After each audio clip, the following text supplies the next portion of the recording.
கண்ணாடி போட்டிருக்கீங்களா? Contact lens போட்டிருக்கீங்களா? உங்களுக்கான அதிநவீன கண்டோரா லேசிக் தொழில்நுட்பம் இப்போது ஜோசப் ஐ ஹாஸ்பிட்டல்ல. கண்களுக்கான உலகத்தரம் வாய்ந்த சிகிச்சை பெற Joseph eye hospital, Melapudur, Trichy. எரிபொருள் தட்டுப்பாடு ஏற்படாமல் தடுக்கும் விதமாக எத்தனால் உற்பத்தியை அதிகரிப்பதற்கான 90 லட்சம் டன் குருணை அரிசியை ஒதுக்க மத்திய அரசு திட்டமிட்டுள்ளது.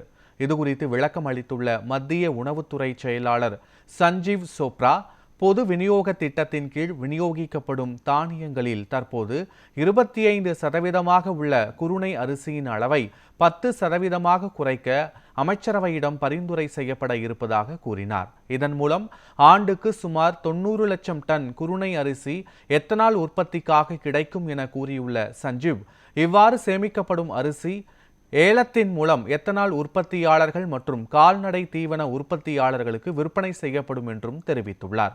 உற்பத்தி திறனை பொறுத்தவரை கடந்த 2013-14 ஆண்டில் 420 கோடி லிட்டராக இருந்த இந்தியாவின் எத்தனால் உற்பத்தி தற்போது சுமார் 2000 கோடி லிட்டராக அதிகரித்துள்ளது என்று குறிப்பிட்டுள்ளார்.